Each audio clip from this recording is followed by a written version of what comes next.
नमस्कार सभी को, आप सभी प्यारे विद्यार्थियों को दीक्षम क्लासेस में स्वागत है जी। आइए आज के इस वीडियोस में हम लोग बात करने वाले हैं केमिकल रिएक्शंस के बारे में। जैसे कि हम लोग इससे पहले haloalkanes and haloarene chapters का क्या क्या पढ़ चुके हैं, इंट्रोडक्शन पार्ट ख़त्म कर चुके हैं, उसके बाद मेथड्स ऑफ प्रिपरेशन ख़त्म कर चुके हैं, फिर हम लोग चले थे प्रॉपर्टीज़ के बारे में। तो प्रॉपर्टीज़ में हम लोग पहला ख़त्म कर चुके थे जो था फिजिकल प्रॉपर्टी। फिजिकल प्रॉपर्टी समाप्त हो गया। अब लास्ट जो पोर्शन बचा हुआ है वो है केमिकल प्रॉपर्टीज़। तो केमिकल प्रॉपर्टीज़ पढ़ने से पहले हम लोग को जानना पड़ेगा कि कितने टाइप का आखिर हम लोग को केमिकल रिएक्शंस होता है, ठीक है। उसके बाद फिर हम लोग समझेंगे कि इस चैप्टर में हम लोग को क्या क्या रिएक्शंस पढ़ना है, कितने टाइप का पढ़ना है, ये सारी चीज़ें बात करेंगे। लेकिन जब हम लोग केमिकल रिएक्शंस की बात कर रहे हैं तो क्यों ना हम लोग जितने भी टाइप का केमिकल रिएक्शंस होते हैं वो पहले टाइप बता दें कि किस किस टाइप का हम लोग को केमिकल रिएक्शंस पढ़ना होता है, ठीक है। और इस चैप्टर में क्या पढ़ना है ये भी डिस्क्राइब करेंगे वन एक करके, ठीक है। चलो तो वन बाय वन हम लोग सारा कुछ डिस्कस करने वाले हैं। तो सबसे पहले देखो टाइप्स ऑफ केमिकल रिएक्शंस। तो केमिकल रिएक्शंस की बात करते हैं तो बेसिकली हम लोग को देखो क्या क्या कहानी होता है। पहला जो होता है वो होता है एडिशन रिएक्शंस। क्या होता है? Addition reaction. क्या रिएक्शन होता है हम लोग को? एडिशन रिएक्शन होता है। क्लियर है? अब सबसे पहले समझो कि एडिशन रिएक्शंस क्या होता है। जैसे कि मान के चलो हमारे पास केमिकल रिएक्शंस ऐसा है कि मान के चलो बना हुआ ए और बी बना है, ठीक है। ए बी हम लोग को क्या है? रिएक्टेंट है। अब यहाँ पे इसको रिएक्ट करवा रहे हैं किसके साथ? सी के साथ। किसके साथ? सी के साथ। अब यहाँ पे देखो हो क्या रहा है, जैसे हम लोग ए बी को रिएक्ट करवा रहे हैं सी के साथ तो हम लोग को क्या होगा, ये जो सी है ना इस कंपाउंड में जाकर के जुड़ जाएगा। मतलब एडिशन का मतलब ही क्या समझ रहे हो? जुड़ना। सिर्फ क्या होना? जुड़ना। तो वैसा केमिकल रिएक्शंस जहां पर जो रिएक्टेंट है और जो रिएजेंट है वो रिएजेंट रिएक्टेंट में जाकर के सिर्फ जुड़ने का काम कर रहा है। यहाँ पर किसी भी तरह से कोई भी बाहर नहीं निकल रहा है, किसी का लॉस नहीं हो रहा है। सिर्फ और सिर्फ क्या हो रहा है कि जो भी यहाँ पे रिएजेंट है वो जाकर के क्या हो जा रहा है? रिएक्टेंट में जुड़ जाए। अगर रिएक्टेंट के पास सिर्फ और सिर्फ जुड़ने का काम हो रहा है, रिएक्टेंट में सिर्फ काम क्या हो रहा है? जुड़ने का काम हो रहा है, तो वैसे रिएक्शंस को क्या बोलते हैं? एडिशन रिएक्शंस बोलते हैं। जैसे यहाँ पे क्या हो जाएगा, ये जाकर सी जुड़ जाएगा, ये हो गया ए और इधर क्या हो गया? बी। देखो ए भी तो पहले से ही था, इसमें जाकर क्या क्या हो गया? जुड़ गया। तो देखो रिएक्टेंट में कुछ हुआ, यहां से कुछ तो बाहर नहीं निकला बल्कि इसमें क्या हो गया? जुड़ने का काम किया। तो ऐसे ही केमिकल रिएक्शंस को क्या बोलते हैं? एडिशन रिएक्शन बोलते हैं। आई होप कि समझ में आ गया होगा कि एडिशन रिएक्शंस किसको बोलते हैं। एडिशन रिएक्शंस वैसे केमिकल रिएक्शंस को बोलते हैं जहां पर सिर्फ और सिर्फ जुड़ने का काम हो, सिर्फ और सिर्फ क्या हो? रिएक्टेंट में जुड़ने का काम हो, तो वैसे केमिकल रिएक्शंस को क्या बोलेंगे? Addition reaction. दूसरा टाइप का जो रिएक्शंस हम लोग को पढ़ना है वो हम लोग को क्या करना है? Elimination reactions. क्या पढ़ना है हम लोग को? Elimination reaction. Elimination reaction. अब ये एलिमिनेशन रिएक्शंस क्या होता है मेरे भाई? देखो एलिमिनेशन मतलब समझ ही रहे, एलिमिनेट कर जाना। एलिमिनेट मतलब बाहर निकाल देना। तो यहाँ पर क्या होगा, जैसे एडिशन में क्या हो रहा था? जुड़ने का काम हो रहा था। एलिमिनेशन में क्या होगा? वैसा केमिकल रिएक्शन जो रिएक्टेंट से क्या हो? कुछ रिमूव हो जाए। रिएक्टेंट से क्या हो जाए? कुछ रिमूव हो जाए। तो अगर कुछ रिमूव हो रहा है तो वैसे केमिकल रिएक्शंस को क्या बोलेंगे? सिर्फ और सिर्फ क्या हो रहा है? रिमूव हो रहा है ना, तो वैसे केमिकल रिएक्शन को हम लोग एलिमिनेशन रिएक्शंस बोलेंगे। जैसे अगर इसका एग्जांपल की बात करें तो मान के चलो तुम्हारे सामने ऐसा है कि सी ए और बी ऐसा कुछ है, ठीक है। अब ये हम लोग लेटेस्ट कंसिडर के एक जनरल हम लोग रिएक्शंस मान के चल रहे हैं कि ऐसा कुछ हो रहा है, ठीक है। अब यहाँ पे रिएक्शंस बात करेंगे धीरे धीरे, जब चैप्टर्स में चलेंगे तब एक जनरल फॉर्मेट के अनुसार समझाने के प्रयास करेंगे। देखो एलिमिनेशन क्या होता है, एडिशन क्या होता है, बाकी केमिकल रिएक्शन पे तो पढ़ेंगे।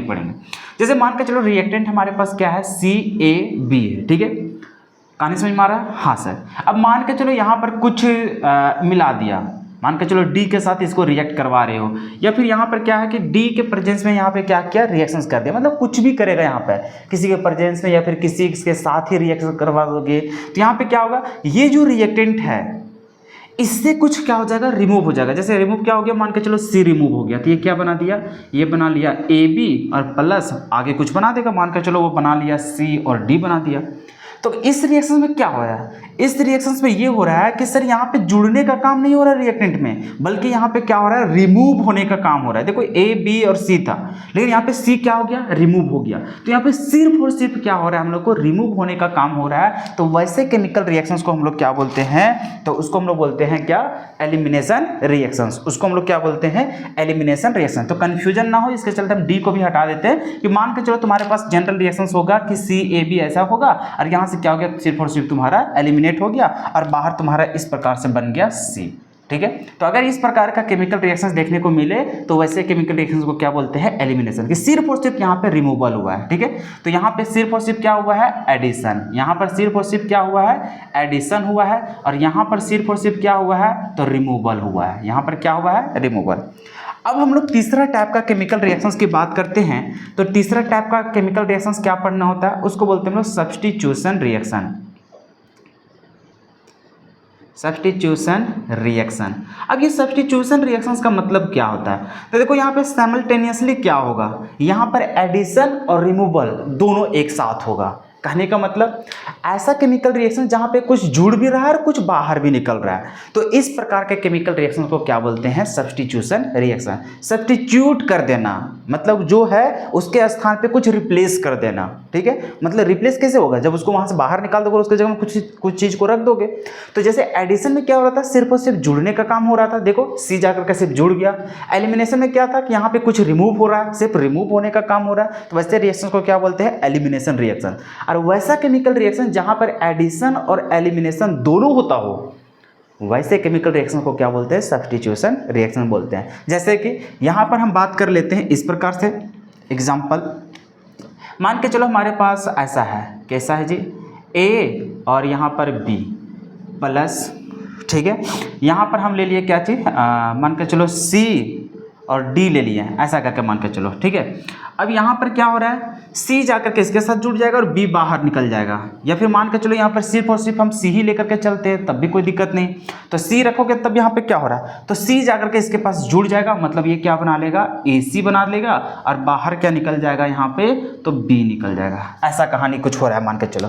देखो यहाँ पे समझो, एक एक करके ध्यान से समझो, इसमें क्या हो रहा है, ये जाकर के सिर्फ जुड़ रहा है, यहाँ पे इसके साथ कुछ निकल नहीं रहा है, देखो दोनों जाकर के मर्ज हो गया, जुड़ गया।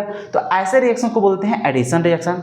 यहाँ पर देखो कुछ जुड़ा हुआ था लेकिन क्या हुआ है, वो निकल गया, मतलब यहाँ पे क्या हुआ, उसको छोड़ करके निकल गया, यहाँ से रिमूव हो गया वो चीज़। तो वह रिमूव होना उसको क्या बोलते हैं, एलिमिनेशन रिएक्शन, कि वहाँ पे सिर्फ और सिर्फ क्या हुआ है, एलिमिनेट हुआ है, सिर्फ और सिर्फ रिमूव हुआ है। तो वैसे केमिकल रिएक्शन को बोलते हैं एलिमिनेशन रिएक्शन। तीसरा रिएक्शन वैसा है कि उसमें कुछ जुड़ भी रहा है और कुछ निकल भी रहा है। जैसे यहाँ पे देखो रिएक्टेंट तुम्हारा क्या था, ए बी था, यहाँ पर देखो क्या हो गया, तो ए के साथ सी जुड़ गया और यहाँ पे जो बी था जुड़ा हुआ वो बाहर निकल गया। मतलब दोनों चीज़ हो रहा है, एडिशन भी हो रहा है और क्या हो रहा है, एलिमिनेशन भी हो रहा है। तो एडिशन और एलिमिनेशन मतलब एडिशन और रिमूवल अगर दोनों उस रिएक्शन केमिकल रिएक्शन में देखने को मिल रहा है तो वैसे केमिकल रिएक्शन को क्या बोलते हैं, सब्स्टिट्यूशन रिएक्शन। यहाँ पे क्या हो रहा है, बी के जगह में सब्स्टिट्यूट हो रहा है, कौन, सी, कि बी का जो स्थान था उसके जगह में कौन रिप्लेस हो गया, सी रिप्लेस हो गया, बस वही तो हो रहा है। तो अगर रिप्लेसमेंट हो रहा है, अगर वहाँ पे सब्स्टिट्यूट हो रहा है, अगर वहाँ पर साइमल्टेनियसली हम लोग को रिमूवल और तुम्हारा क्या हो रहा है, एडिशन भी हो रहा है, तो वैसे केमिकल रिएक्शन को किस रिएक्शन से नाम से जानते हैं, सब्स्टिट्यूशन रिएक्शन। क्लियर आता है। अब यहाँ पे बात हो गया जुड़ने वाला कौन होगा, निकलने वाला कौन होगा, जुड़ने और निकलने वाला कैसा होगा। तो इसके टाइप के अनुसार हम लोग दो टाइप का पढ़ते हैं, एक तो इलेक्ट्रोफिलिक और दूसरा होता है न्यूक्लियोफिलिक। जैसे कि एडिशन रिएक्शन, एडिशन रिएक्शन में कौन जुड़ रहा है, अरे इलेक्ट्रोफाइल भी जुड़ सकता है, न्यूक्लियोफाइल भी जुड़ सकता है। तो उसके बेसिस पे दो बार डिफाइन कर देते हैं, electrophilic addition reaction, nucleophilic addition reaction, ऐसा हो जाएगा। एलिमिनेशन रिएक्शन में उसी तरह से चलेगा, समझ में आ गया, उसी प्रकार सब्स्टिट्यूशन रिएक्शंस में। ठीक है, तो ये सारा का और भी टाइप है तो उसको बाद में देखेंगे।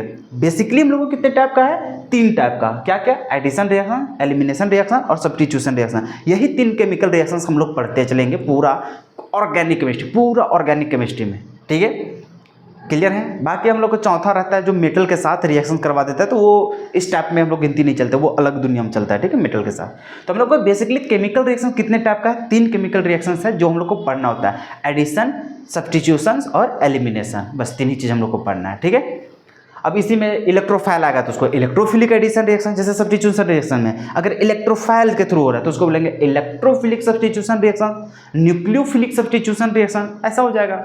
तो कौन आ रहा है जा रहा है इसके बेसिस पे फिर डिफाइन होने लगेगा, ठीक है। लेकिन प्रोसेस तो वही होगा ना, सब्स्टिट्यूशन मतलब सब्स्टिट्यूशन, सब्स्टिट्यूशन में कौन आ रहा है सब्स्टिट्यूट होने के लिए, तो उसके बेसिस पे इलेक्ट्रोफाइल आ रहा है, न्यूक्लियोफाइल आ रहा है, वैसा भी डिफाइन हो जाएगा।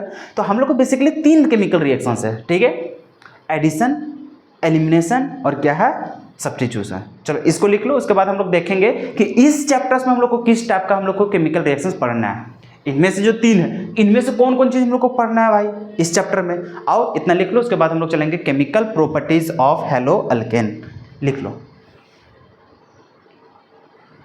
चलो तो अब हम लोग शुरू करने जा रहे हैं chemical properties of haloalkanes. क्या शुरू करने जा रहे हैं, chemical properties of haloalkanes. अब हमें समझना है कि ठीक है हम लोग को केमिकल रिएक्शंस क्या क्या होता है वो सब चीज़ तो ठीक है, हम लोग को इस चैप्टर में किस तरह का रिएक्शंस पढ़ना है, ठीक है, कौन कौन सा केमिकल प्रॉपर्टीज हम लोग को पढ़ना है इस चैप्टर्स में।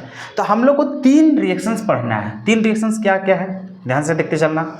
सबसे पहला जो हम लोग को केमिकल रिएक्शंस पढ़ना है वो क्या है, सब्स्टिट्यूशंस रिएक्शंस यहाँ पे पढ़ना है। अब जैसा कि तुम लोग को बोले थे सब्स्टिट्यूशन, सब्स्टिट्यूशंस मतलब जो सब्स्टिट्यूट होने के लिए आ रहा है। तो जो आ रहा है वो 2 तरह का हो सकता है, या तो फिर वो इलेक्ट्रोफाइल होगा या तो फिर वो क्या होगा न्यूक्लियोफाइल होगा। तो आखिर आ क्या आ रहा है, तो हम लोग इस चैप्टर में जो सब्स्टिट्यूशन रिएक्शंस पढ़ने वाले हैं वो न्यूक्लियोफिलिक सब्स्टिट्यूशन रिएक्शंस पढ़ने वाले हैं। मतलब हम लोग को जो जुड़ने के लिए आएगा, अरे जोड़ने के लिए आएगा तब वो निकलेगा ना भाई। तो हम लोग यहाँ पे जो ये सब चीज बात करते हैं न्यूक्लियोफिलिक सब्स्टिट्यूशन, समझ में आ रहा है ना, सब्स्टिट्यूशन मतलब कौन सब्स्टिट्यूट होने के लिए आ रहा है, तो कौन, तो न्यूक्लियोफाइल आने वाला है। कौन आने वाला है, न्यूक्लियोफाइल, मतलब नेगेटिव वाला पार्ट आएगा हम लोग को जुड़ने के लिए, ठीक है, तब फिर हम लोग को वहाँ से एलिमिनेट होगा, ठीक है। तो आखिर कौन आ रहा है, इलेक्ट्रोफाइल आ रहा है न्यूक्लियोफाइल, तो हम लोग को यहाँ पे पढ़ना है न्यूक्लियोफाइल, मतलब नेगेटिव वाला आएगा हम लोग को क्या जुड़ने के लिए। तो हम लोग वैसे सब्स्टिट्यूशन रिएक्शंस को किस नाम से जानेंगे, तो न्यूक्लियोफिलिक सब्स्टिट्यूशन रिएक्शंस बोलेंगे। तो हम लोग को जो चैप्टर में पढ़ना है वो क्या पढ़ना है, न्यूक्लियोफिलिक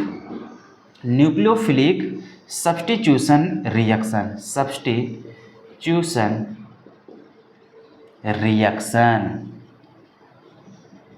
कि जो सब्स्टिट्यूट होने के लिए जो आ रहा है वो कैसा होगा, न्यूक्लियोफिलिक। तो ये हम लोग पढ़ेंगे। और दूसरा जो हम लोग पढ़ेंगे वो रहेगा एलिमिनेशन रिएक्शंस। क्या रहेगा, एलिमिनेशन रिएक्शन।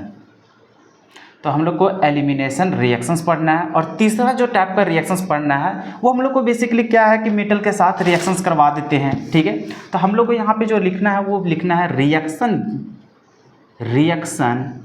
With metal. तो मेटल के साथ हम लोग रिएक्शंस करवाएंगे, बस इतना ही टाइप का हम लोग को क्या है रिएक्शंस पढ़ना है, ठीक है। कौन कौन सा, न्यूक्लियोफिलिक सब्स्टिट्यूशन रिएक्शंस पढ़ना है, एलिमिनेशन रिएक्शंस और तीसरा पढ़ना है रिएक्शन विथ मेटल। बस 3 ही टाइप का रिएक्शंस हम लोग पढ़ेंगे, ठीक है। अब पढ़ेंगे न्यूक्लियोफिलिक सब्स्टिट्यूशन रिएक्शंस में कौन कौन सा आएगा रिएजेंट जिसके पास न्यूक्लियोफाइल होगा जो अटैक करेगा, क्या क्या कहानी आएगा वो चीज़ हम लोग देखेंगे, ठीक है। फिर हम लोग एलिमिनेशन रिएक्शंस का देखेंगे, तब हम लोग चलेंगे मेटल के साथ रिएक्शंस कैसे करेगा। तो हम लोग पहला जो शुरुआत करने जा रहे हैं वो क्या रहेगा, न्यूक्लियोफिलिक सब्स्टिट्यूशन रिएक्शन। तो ये है आपका कि chemical properties of hello alkane में क्या क्या पढ़ना है, ठीक है। अब एक एक करके हम लोग को डिस्कस करना है, चलो इतना लिख लो। उसके बाद चलते हैं न्यूक्लियोफिलिक सब्स्टिट्यूशन रिएक्शंस क्या होता है, कैसे हम लोग को पढ़ना है इस रिएक्शंस में। अब चलो हम लोग शुरू करने जा रहे हैं। पहला हम लोग को क्या है, न्यूक्लियोफिलिक सब्स्टिट्यूशन रिएक्शंस। हम लोग को क्या है, न्यूक्लियोफिलिक सब्स्टिट्यूशन रिएक्शंस।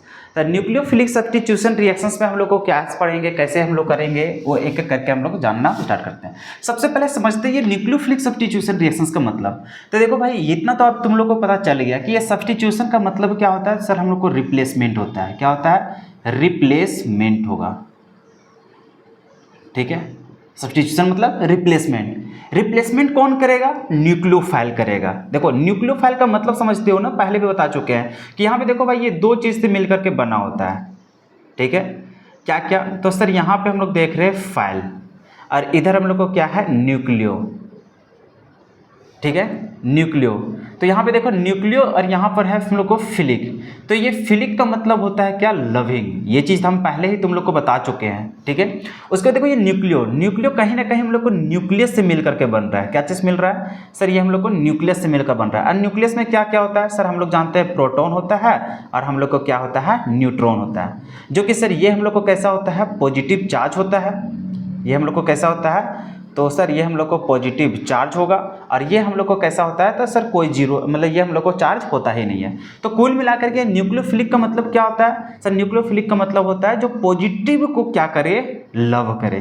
क्योंकि देखो न्यूक्लियस में कैसा चार्ज होगा, देखो प्रोटॉन और न्यूट्रॉन होता है, न्यूट्रॉन में जीरो चार्ज, मतलब कोई चार्ज ही नहीं होता है, ये हम लोग को अनचार्ज होता है, ये हम लोग को क्या होता है, अनचार्ज होता है। क्लियर है। और ये हम लोग को पॉजिटिव, प्रोटॉन क्या होता है, पॉजिटिव चार्ज, मतलब ओवरऑल न्यूक्लियस में कैसा चार्ज होता है, पॉजिटिव चार्ज। मतलब हम लोग को जो यहाँ पे लेना देना है वो किसका है, पॉजिटिव चार्ज। मतलब सर न्यूक्लियस में होता है हम लोग को पॉजिटिव चार्ज, तो हम लोग को न्यूक्लियोफाइल, फाइल मतलब लविंग, लव किसको कर रहा है हम लोग, पॉजिटिव चार्ज को। मतलब पॉजिटिव चार्ज को चाहने वाला हम लोग को यहाँ पे क्या करेगा, रिप्लेसमेंट करने के लिए आएगा।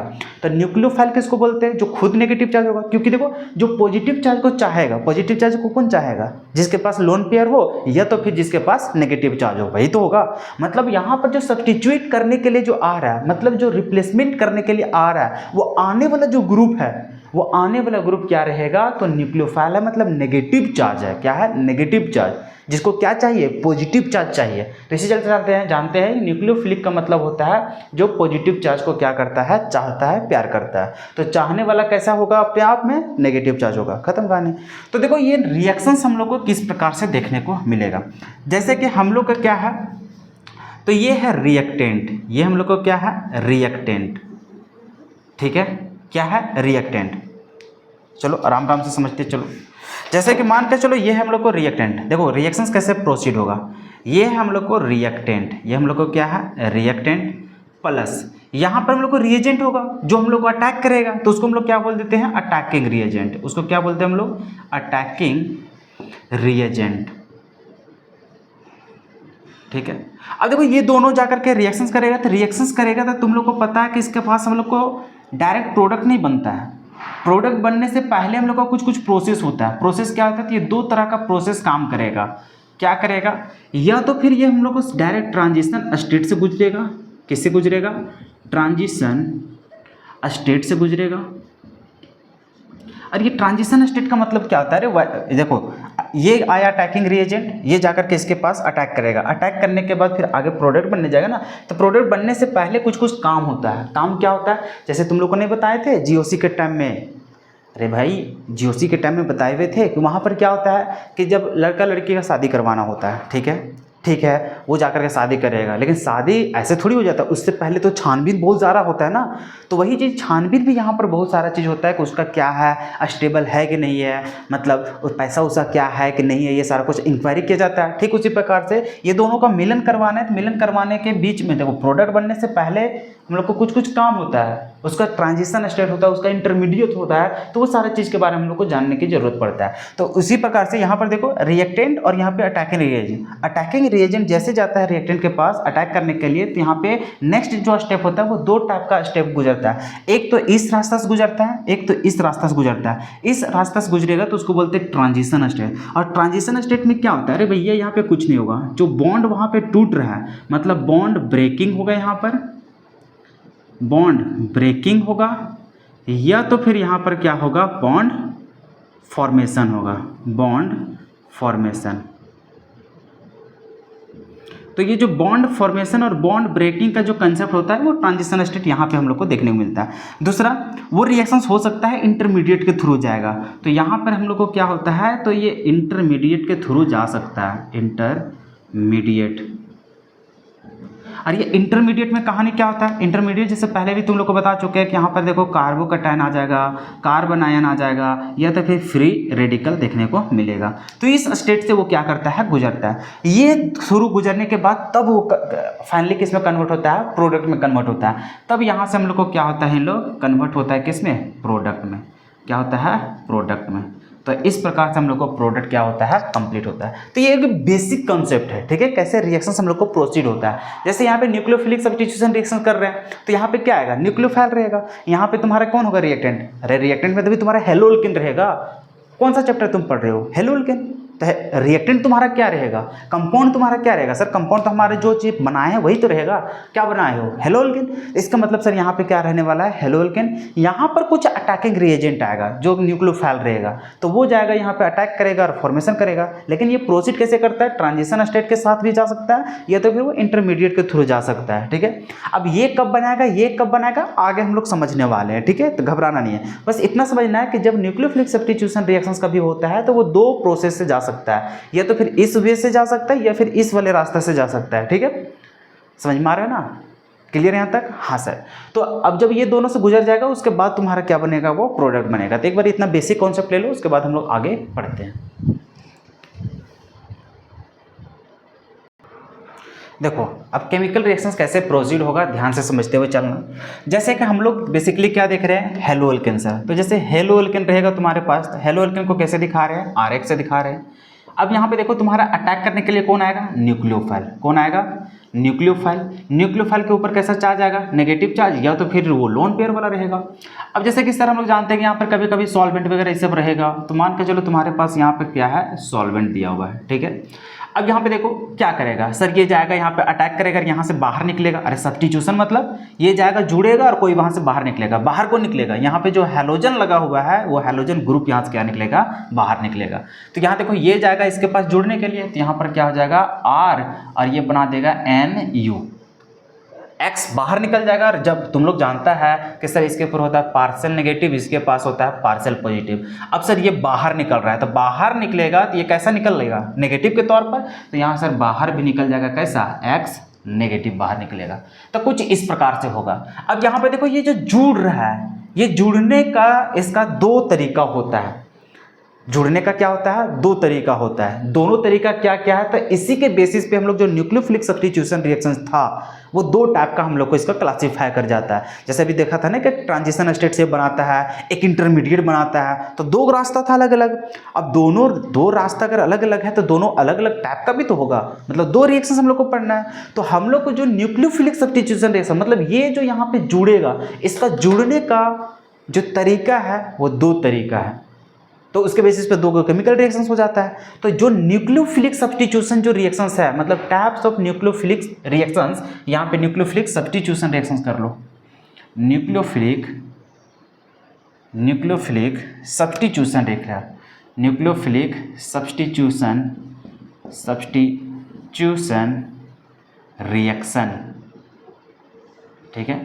तो ये जो न्यूक्लियोफिलिक सब्स्टिट्यूशन जो रिएक्शंस है, ये जो न्यूक्लियोफाइल का जो जुड़ने का जो प्रोसेस है वो दो प्रोसेस है, जिसके अनुसार दो रिएक्शंस हम लोग को मिल करके बन के तैयार हो जाता है। एक को बोलते हैं SN1 रिएक्शन, दूसरा को बोलते हैं SN2 रिएक्शन। अब ये SN1 और SN2 ये दो केमिकल रिएक्शंस हो जाता है किसके अंदर, तो न्यूक्लियोफिलिक सब्स्टिट्यूशन रिएक्शंस के अंदर, ठीक है। क्यों, क्योंकि ये जो न्यूक्लियोफाइल है इस कार्बन का चेन में जुड़ने के लिए दो तरीका से वो जुड़ता है। अब वो दो तरीका क्या है, धीरे धीरे हम लोग समझेंगे वहां तक, ठीक है। तो हम लोग यहाँ पे समझ गए कि sir types of nucleophilic substitution reaction दो टाइप का होता है, पहला SN1, दूसरा SN2 रिएक्शन। अब समझते हैं कि SN1 रिएक्शन को क्या बोलते हैं। तो SN1 रिएक्शन का फुल फॉर्म क्या है, सो देखो ये वन जो दिख रहा है, इस वन को हम लोग बोलते हैं यूनिमोलिक्यूलर। अरे एक मतलब यूनिमोलिक्यूलर मतलब यूनिमोलिक्यूलर का मतलब ये होता है एक, ठीक है। तो यहाँ पे देखो वन का मतलब है यूनिमोलिक्यूलर, एस का मतलब होता है सब्स्टिट्यूशन और रिएक्शन। लेकिन सब्स्टिट्यूशन किसका, न्यूक्लियोफिलिक सब्स्टिट्यूशन रिएक्शन हम लोग को हो रहा है। तो यहाँ पे हम लोग को सब्स्टिट्यूशन से पहले भी हम लोग को क्या लिख देते हैं, एन लिख देते हैं, ठीक है। Nucleophilic substitution reaction. एक मिनट, किधर गया डस्टर,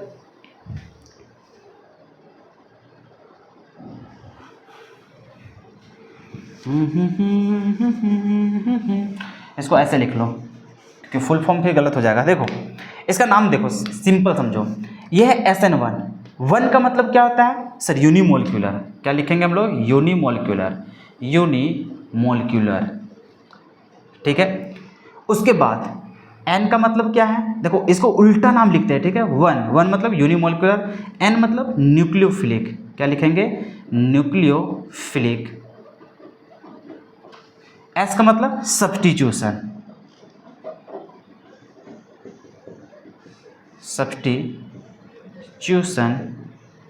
रिएक्शन।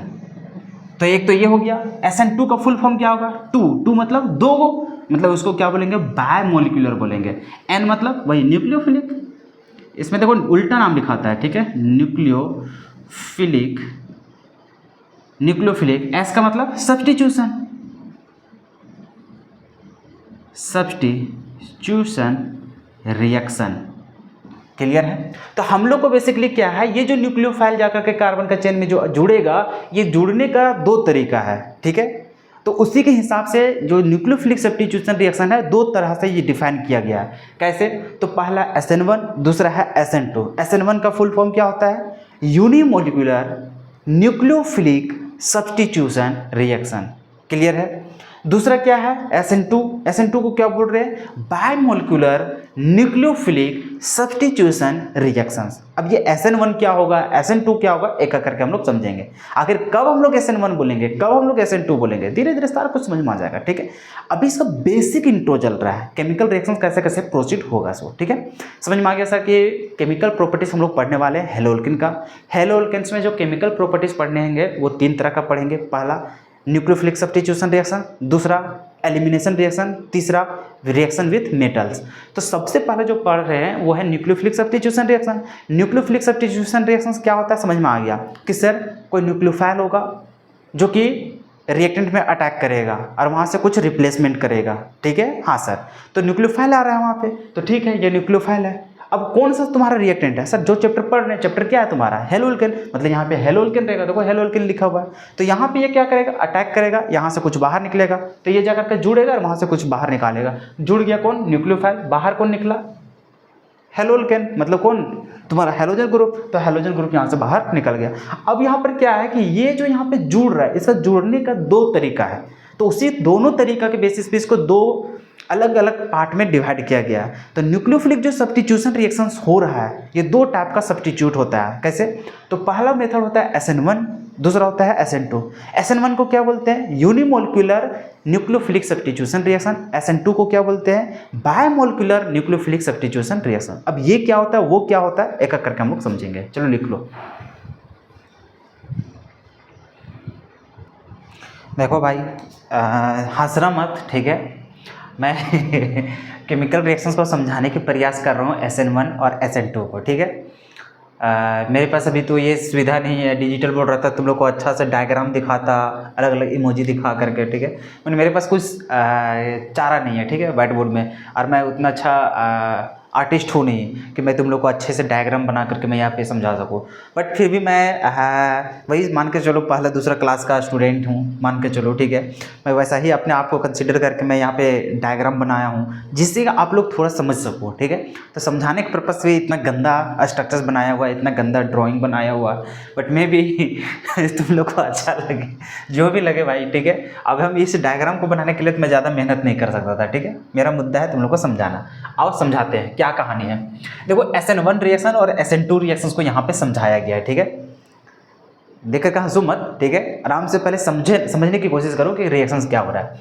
जैसे कि तुम लोग क्या था कि सर हम लोग SN1 रिएक्शंस को समझने जा रहे थे, मतलब कि न्यूक्लियोफिलिक सब्स्टिट्यूशन रिएक्शन। तो उसमें क्या था कि सर RX था प्लस यहाँ पे सर न्यूक्लियोफाइल था, यही तो था। अब सर यहाँ पे हम लोग को क्या हो रहा था कि यहाँ पे RNU जुड़ रहा था, न्यूक्लियोफाइल R के साथ जुड़ जा रहा था, और यहाँ पर X हम लोग को क्या हो रहा था, बाहर निकल रहा था। क्या यही था प्रोसेस? हाँ सर, इसी को बोलते थे न्यूक्लियोफिलिक सब्स्टिट्यूशन रिएक्शन। लेकिन फिर बताया था कि ये न्यूक्लियोफाइल एक कार्बन में जुड़ने का दो तरीका है। ये जो न्यूक्लियोफाइल है, इस कार्बन के साथ बॉन्ड जो बनाएगा, वो बॉन्ड बनाने का दो तरीका है। अब उस दो तरीका के बेसिस पे हम लोग को क्लासिफाई किया गया न्यूक्लियोफिलिक सब्स्टिट्यूशन रिएक्शन को दो टाइप में, एक SN1 और दूसरा SN2। SN1 में हम लोग को इंटरमीडिएट बनेगा, SN2 में कोई इंटरमीडिएट नहीं बनेगा, वो ट्रांजिशन स्टेट सिर्फ बनेगा और वहाँ से रिएक्शन प्रोसीड हो जाएगा। अब इस चीज़ को समझने के लिए हम लोग को क्या है, इस डायग्राम को लेके चल रहे हैं। गंदा ही ड्राइंग है, बट समझ में आ जाएगा पूरा, ठीक है। आओ समझाते हैं एक एक करके। देखो SN1 रिएक्शन कि ये न्यूक्लियोफाइल कैसे इस कार्बन के पास जुड़ेगा, क्योंकि देखो ये जुड़ेगा और इसको बाहर निकलना है। तो इसका बाहर निकलने का और इसका जुड़ने का देखो दो तरीका है। कैसे? ध्यान से समझो। हम लोग यहाँ पे कंसिडर करके चल रहे हैं, वैसे ही चलना, ठीक है। क्या लेके चलते हैं, ये जो तुम्हारा ब्लू कलर का दिखाई दे रहा है, इसको हम मान के चल रहे हैं रिएजेंट, या फिर इसको मान के चलो न्यूक्लियोफाइल। इस क्या है? न्यूक्लियोफाइल। ये क्या है? न्यूक्लियोफाइल। और ये तुम्हारा क्या है? तो ये है तुम्हारे पास आर एक्स है। क्या है? आर एक्स है। अब देखो तुम्हारे पास सिर्फ यहाँ पर भी देखो सेम ही स्ट्रक्चर्स है कि सबसे पहले देखो ये तुम्हारा क्या है, तो ये है तुम्हारे पास न्यूक्लियोफाइल है। ये क्या है? न्यूक्लियोफाइल। और ये जो है ये हम लोग को क्या है? आर एक्स है। क्या है? आर एक्स, मतलब अल्काइल हैलाइड है। ध्यान से समझने की कोशिश करना। अब देखो ये क्या करेगा, अब यहाँ पर भी तो समझना पड़ेगा ना कि ये क्या है, ये क्या है। देखो ये जो यहाँ पे दिखाई दे रहा है ये वाला कलर वाला पोर्शन, ये है तुम्हारा टेबल। क्या है? Table, bench. ठीक है, इसमें क्या है? कोई बैठे हुए हैं। ठीक है, कोई बैठा हुआ है, चिंका मिंका जो भी तुमको लेना है वो क्या है? तुम्हारा बैठा हुआ है। अब यहाँ पे देखो होगा क्या, ये जो लकड़ी है यहाँ पर, इस लकड़ी में इसको क्या करना है? बैठना है। ठीक है, मतलब कि ये जो पूरा कहानी जो तुम्हें दिखाई दे रहा है ये है तुम्हारा क्या चीज़? Are x. मतलब ये जो रंगा हुआ जो पार्ट दिख रहा है ये है आर, मतलब कार्बन का चेन। कार्बन का चेन के साथ कौन बॉन्ड बनाया हुआ है? तो एक्स। इसको हम लोग क्या बोल रहे हैं? ये है तुम्हारा एक्स, ये हम लोग को क्या है? एक्स। और ये क्या है? तो ये है हम लोग को आर। क्लियर है? हाँ सर। अब ये जो न्यूक्लियोफाइल है इसमें जाकर के बैठना चाह रहा है। ठीक है, जैसे कहने का मतलब ये है तुम और ये है तुम्हारा दोस्त और ये तुम्हारा, जैसे इसको अगर क्लासरूम के बेसिस पे अगर समझना चाहो तो वैसे भी समझ सकते हो। आओ वैसा ही पहले समझाते हैं, उसके बाद तुम लोग को रिएक्शंस के बेसिस पे समझाते हैं। आओ पहले वही ला एग्जाम्पल लेके चलते हैं। जैसे मान के चलो तुम गए क्लासरूम। क्या चीज़ गया? तुम क्लासरूम। जानता ही है कि क्लासरूम में जाते हो तो बेंच के लिए बहुत लड़ाई होता है। पता नहीं तुम लोग किया है कि नहीं, हम लोग के टाइम में बहुत लड़ाई होता था बेंच में बैठने के लिए। नहीं, हम यहीं पे बैठेंगे, मतलब हम यहीं पे बैठेंगे। ठीक है, ऐसा करेंगे। तो यहाँ पर देखो कहानी क्या है। ए है तुम्हारा दोस्त, ये क्या है? तुम्हारा दोस्त जो कि डेस्क में बैठा हुआ है। ठीक है, बेंच में जाकर के बैठ गया है। अब तुम आए हो क्लास में आए हो, तुमको यहाँ पे बैठना है। कहाँ पे? उस बेंच में तुमको बैठना है। उस बेंच के साथ तुमको क्या करना है? बॉन्ड बनाना है।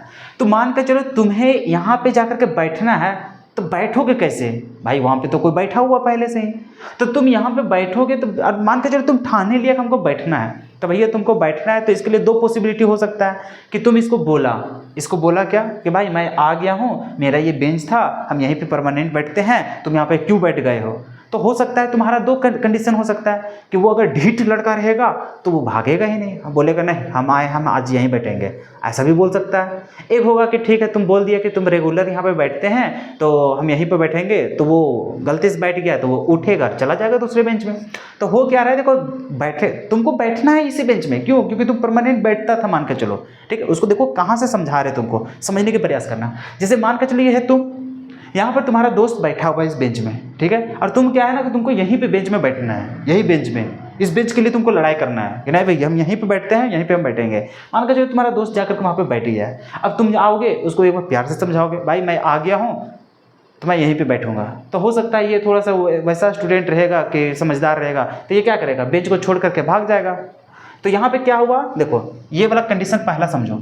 ये तुम हो, ये तुम्हारा दोस्त है और ये बेंच है। तो बेंच में तुम्हारा दोस्त बैठा हुआ है, तुम आए, आते के साथ हो सकता है ये तुम्हें देख ले, इसको लगा होगा कि तुम नहीं आएगा मान के चलो। अरे मान के चलो तुम यहाँ पे आया नहीं था क्लास में, उसी समय ये जा करके बैठ गया, इसको लगा कि तुम नहीं आएगा, इसी चलते बैठा हुआ था। अब जैसे तुम इंटर कर गया क्लासरूम में, ये तुमको देख लिया तो ये समझ गया भैया तुम तो यहीं पे बैठते हो, तो ये क्या करेगा? बेंच को तुम्हारे लिए छोड़ देगा। तो छोड़ दिया तो देखो ये है बेंच को छोड़ करके वो आगे निकल गया। अब तुम यहाँ पे हो, अब तुम्हारे पास क्या है? तुम्हें यहाँ पे बैठना है। तो भैया ये तो खाली कर दिया ना, खाली कर दिया तो अब तुम आकर के यहाँ पे बैठोगे। क्लियर है? अब क्या हुआ? तुम खाली, जैसे देखो ध्यान से समझना, इसके बाद रिएक्शंस में तुमको हम क्या चाहिए कंपाइल करके बताएंगे कि देखो ये रिएक्शन कैसे काम करता है। सबसे पहले देखो ये है तुम, ये है तुम्हारा दोस्त, ये है बेंच।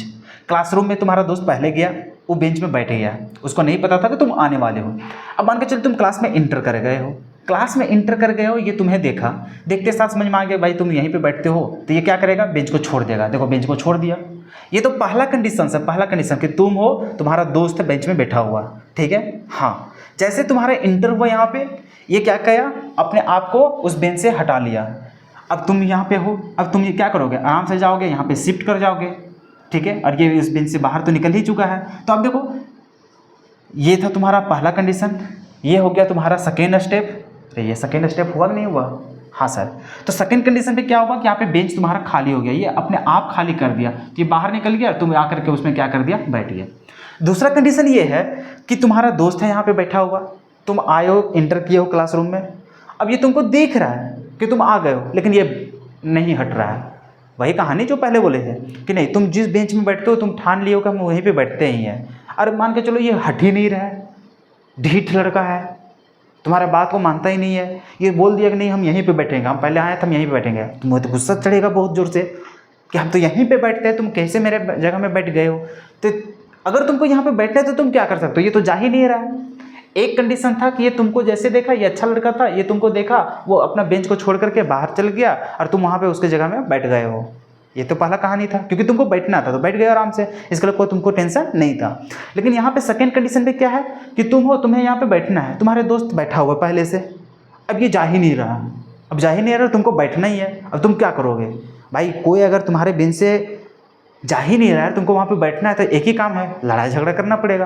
तुम क्या करोगे, उसको धक्का दोगे कस के, तभी तो वो उस बेंच से भागेगा ना, क्योंकि तुमको उस बेंच पे बैठना है। बैठेगा कैसे, जब वहाँ पे खाली होगा। खाली कैसे होगा, जब उसको धक्का दोगे। दो कंडीशन पे, या तो फिर वो अपने आप उठ के चला जाए तो बेंच खाली हो जाएगा, हम बैठ जाएंगे। अब वो जा ही नहीं रहा तो हम क्या करेंगे, पीछे से जाएंगे, धक्का देंगे, पीछे से जाएंगे, उसको धक्का देंगे, धक्का देंगे तो बेंच से गिर जाएगा, आराम से हम बैठ जाएंगे। तो ठीक उसी प्रकार से हुआ कि तुम गए क्लासरूम में, तुम्हारा दोस्त बैठा हुआ था, तुमको देखा लेकिन ये साइड नहीं हुआ। यहाँ पर क्या था, तुम्हें देखा वैसे तो वो साइड हो गया, बेंच छोड़ दिया, तो तुम गया और तुम जा करके यहाँ पे क्या कर दिया, बैठ गया आराम से। हाँ सर, आराम से बैठ गए और वो बाहर निकल गया। यहाँ पे क्या हुआ, तुम्हें देख रहा है लेकिन वो जा ही नहीं रहा, तुमको गुस्सा आ गया, हमको बैठना ही है, तुम गया पीछे से उसको धक्का मार दिया। देखो धक्का मार दिया तो देखो बेंच के किनारे किनारे जा रहा है, गिरते हुए जा रहा है। देखो ना भाई, तुम क्या किया, पीछे से गया, देख रहा है कि वो भाग नहीं रहा है। यहाँ पे क्या हुआ, वो भाग गया, यहाँ पे देख रहा भाग ही नहीं रहा है, तुमको बैठना है, पीछे से गया धक्का दे दिया, क्योंकि देखो आगे से धक्का देगा थोड़ी ना गिरेगा वो। अगर उसको बेंच से भगाना है तो उसको पीछे से ही धक्का दोगे। तो यहाँ से क्या किया, पीछे से धक्का दिया, वो गिर गया, तुम आराम से बैठ गया, वो बाहर निकल गया। तो मतलब बेंच में बैठने का दो कंडीशन है, या तो फिर वहाँ पे जहाँ पे तुम बैठने जा रहे हो वहाँ पे पहले से ही खाली हो जाए, या तो फिर वहाँ पे खाली नहीं हो रहा है, तुमको खाली करना पड़ेगा ज़बरदस्ती। तो इसी प्रकार से हमारे केमिकल रिएक्शंस भी दो तरह से काम करता है। एक कि जैसे हम लोग यहाँ पे क्या कर रहे थे, हम लोग कर रहे हैं सर, हम लोग RX के साथ, जैसे हमारे पास क्या है, अल्काइल हैलाइड है, यहाँ पर हम लोग को न्यूक्लियोफाइल है, क्या है, न्यूक्लियोफाइल, यही तो आ रहा है जुड़ने के लिए। अब देखो यहाँ पे कंडीशन क्या होता है, पहला कंडीशन कि या तो फिर ये वाला जो बॉन्ड है, क्योंकि देखो न्यूक्लियोफिलिक सब्स्टिट्यूशन रिएक्शन करना है, मतलब यहाँ पे कुछ निकलेगा और यहाँ पे जोड़ना है, निकलेगा कौन, हैलोजन निकलेगा। तो देखो इसको यहाँ पे जुड़ना है, तो ये जुड़ेगा कब, दो पॉसिबिलिटी है, या तो फिर यहाँ से ये हट जाए हैलोजन अपने आप, मतलब कैसे कि मान के चलो यहाँ पे आ जाएगा R, तो इसके पास पॉजिटिव आ जाएगा और यहाँ पे तुम्हारा हैलोजन क्या हो जाए, निकल जाए। तो अब देखो ये टूट चुका है पहले, मतलब ये जो हैलोजन है ये कार्बन को छोड़ चुका है, जैसे इसको देखा ये कार्बन को क्या कर दिया, हैलोजन छोड़ दिया, वो निकल गया। अब यहाँ पे ये क्या करेगा, आसानी से जा करके जुड़ जाएगा। एक तो कंडीशन ये है। दूसरा कंडीशन ये है कि मान के चलो ये छोड़ ही नहीं रहा, नहीं छोड़ेगा तो ये जाएगा पीछे से ठेलेगा तो ये क्या करेगा, बाहर निकलेगा। तो दो कंडीशन, एक तो अपने आप छोड़ जाए, उसका जगह खाली हो जाए, दूसरा कंडीशन नहीं भाग रहा भैया तो उसको धक्का देना पड़ेगा ज़बरदस्ती, कि एक तरफ से उस बेंच से वो हट भी रहा है, एक तरफ से तुम बैठते जा रहे हो, तो ये कंडीशन है। तो इसी प्रकार से हम लोग को केमिकल रिएक्शंस क्या होता है, काम होता है। तो अभी इसमें बहुत कुछ और जानना है, अभी समझाते हैं करके, ठीक है। जैसे हम लोग इसका नाम क्या रखा गया है, SN1 रिएक्शन, ठीक है, यूनिमोलिकुलर न्यूक्लियोफिलिक सब्स्टिट्यूशन रिएक्शन।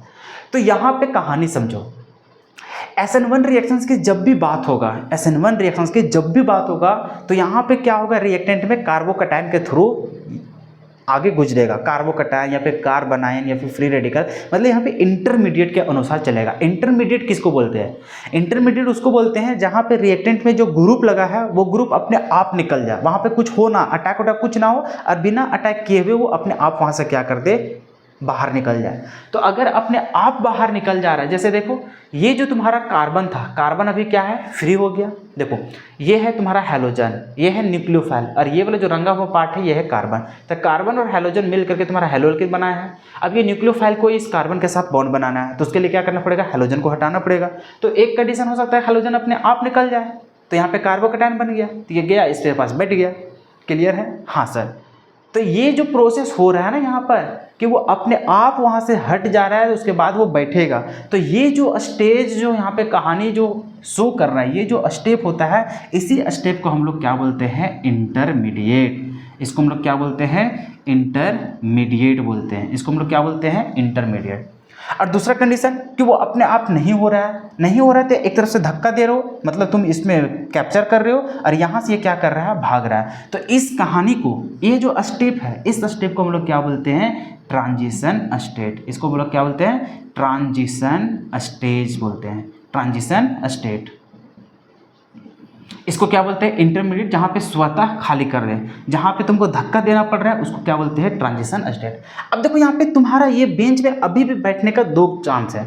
दो चांस क्या है कि मान के चलो जहाँ पे तुम्हारा ये खाली हो जाए, अपने आप खाली हो जाएगा, तो तुम बैठ सकते हो, या तो फिर तुम इधर से भी आकर बैठ सकते हो या फिर तुम इधर से भी आकर के बैठ सकते हो। तुम्हारा बैठने का, बेंच में बैठने का पॉसिबिलिटी दो है।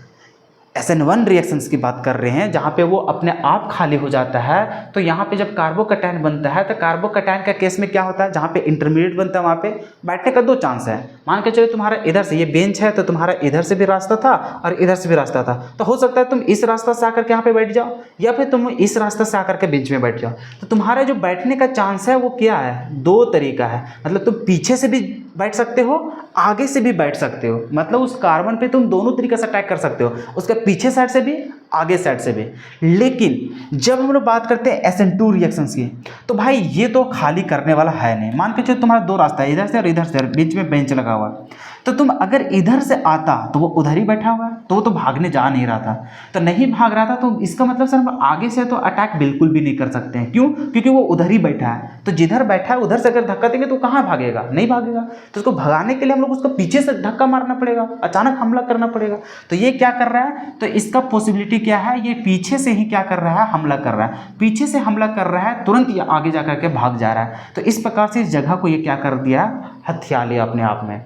तो इसका मतलब जब हम लोग SN1 रिएक्शंस की बात करेंगे तो SN1 रिएक्शन में क्या बनता है, इंटरमीडिएट बनता है। इंटरमीडिएट कैसे बनता है, जहां पे कार्बन को छोड़ करके अपने आप लिविंग ग्रुप चले जाए। लिविंग ग्रुप का नहीं मतलब जो छोड़ करके जाने वाले ग्रुप है, जो बाहर निकलने वाले ग्रुप होते हैं उसको बोलते हैं लिविंग ग्रुप। जैसे यहाँ का केस में क्या है तुम्हारा, एक्स मतलब हेलोजन। हेलोजन मतलब कौन कौन, फ्लोरीन, क्लोरीन, ब्रोमीन, आयोडीन, यही सब तो होंगे। हाँ सर।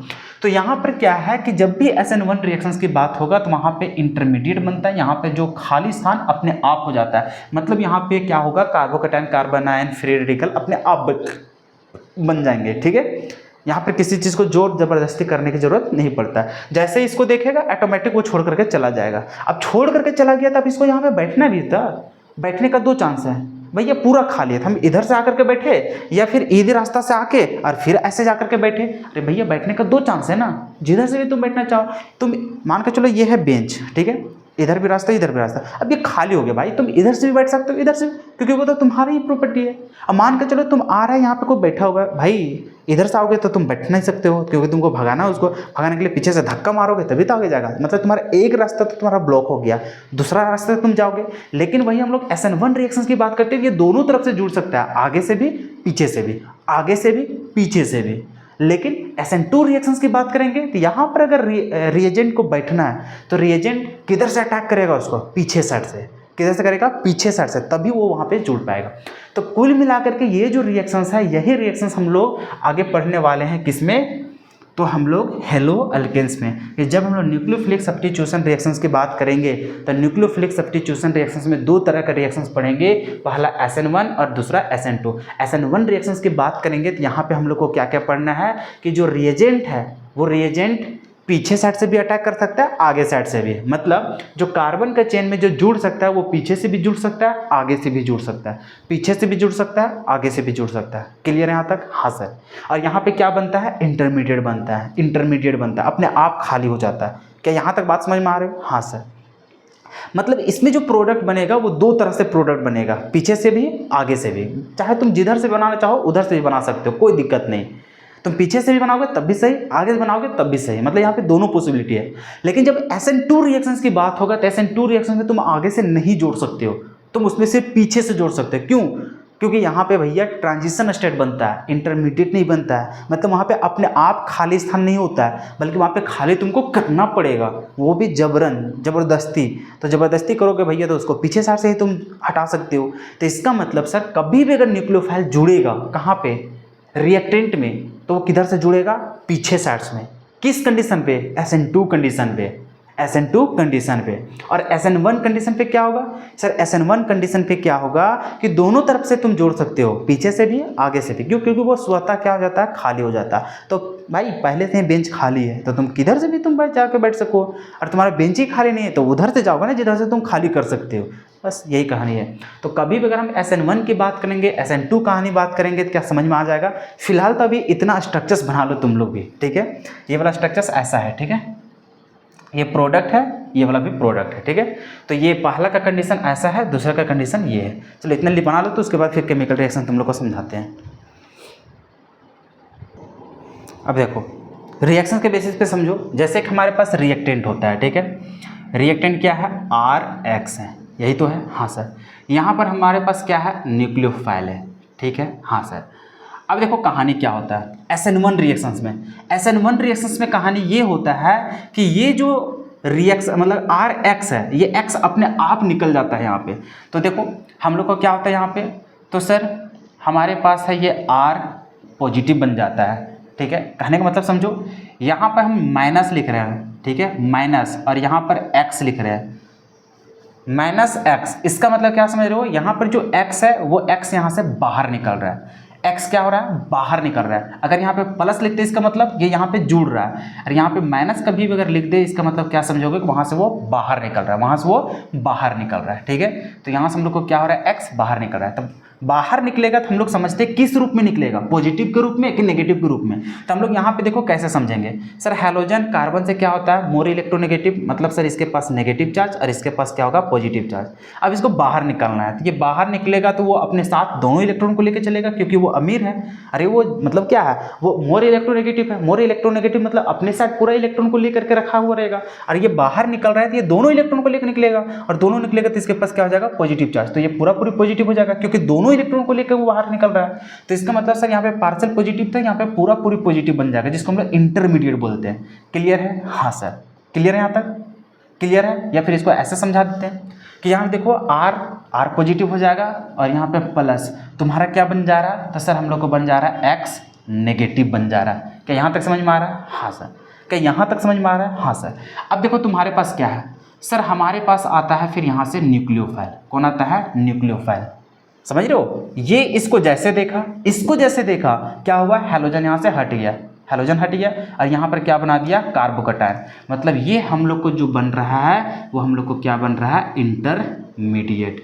इसको हम लोग क्या बोलते हैं, इंटरमीडिएट। और यहाँ पे इंटरमीडिएट कैसा बन रहा है सर, यहाँ पे हम लोग को बन रहा है कार्बोकटायन। क्या बन रहा है हम लोग को, कार्बोकटायन बन रहा है। क्या बन रहा है, कार्बोकटायन बन रहा है। आई होप कि समझ में आ रहा होगा। अब क्या हुआ, ये तुम्हारे पास न्यूक्लियोफाइल आया, अब इसको यहाँ पे इसके साथ बॉन्ड बनाना है। अब बॉन्ड बनाने का दोनों तरीका, या तो फिर आगे से भी जुड़ सकता है या तो फिर पीछे से भी जुड़ सकता है। मतलब इसको जुड़ने का दो तरीका है, एक तो आगे से, दूसरा पीछे से। कहीं से भी वो जाकर के बैठ सकता है, तो दोनों तरफ से वो क्या कर सकता है, बना सकता है। कैसे होगा, जैसे ये R है तो इसके साथ अगर पीछे से जुड़ा होगा तो ये वो ऐसे बन जाएगा NU, और इधर से R बन जाएगा। क्लियर है यहाँ तक, क्या यहाँ तक क्लियर है। या तो फिर वो कैसे बन जाएगा, वो बन सकता है यहाँ पर R, और वो अगर आगे से अटैक किया होगा, आगे जाकर के बैठा होगा, तो बैठने के साथ ऐसा प्रोडक्ट बनाया होगा। अरे बात समझ में आ रहा है, या तो फिर वो ऐसा बना देगा या तो फिर ऐसा बना देगा। आई बात समझ में। लेकिन वही हम लोग बात करते हैं SN2 रिएक्शंस में। जैसे यहाँ पर है तुम्हारा RX, और यहाँ पर तुम्हारा आया कौन, न्यूक्लियोफाइल। कौन आया, न्यूक्लियोफाइल। अब देखो कहानी क्या हो रहा है, ये अपने आप, इसको देख करके ये अपने आप नहीं निकल रहा है। जैसे यहाँ पर इसके पास क्या है, नेगेटिव, इसके पास क्या है, पॉजिटिव।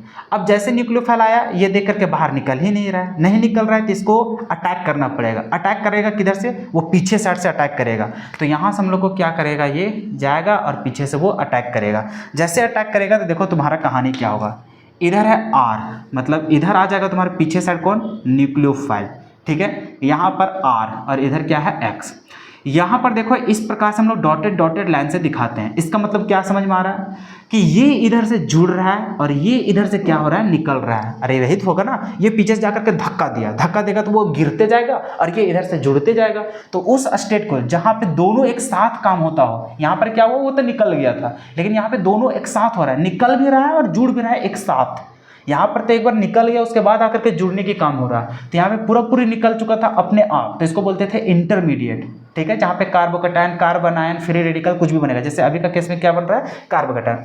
लेकिन SN2 में क्या हो रहा है, न्यूक्लियोफाइल के जुड़ना है, ये निकल ही नहीं रहा था, नहीं निकल रहा है तो इसको धक्का देना पड़ रहा है। धक्का दे रहा है तो देखो धक्का जिस समय दे रहा है उसमें दो काम हो रहा है, ये इसके साथ बॉन्ड भी बना रहा है और ये इसके साथ बॉन्ड को तोड़ भी रहा है। तो यहाँ पर क्या हो रहा है, ये वाला कहानी में क्या हो रहा है, तो यहाँ पे हो रहा है बॉन्ड ब्रेकिंग, बॉन्ड मतलब बॉन्ड फॉर्मेशन, बॉन्ड फॉर्मेशन,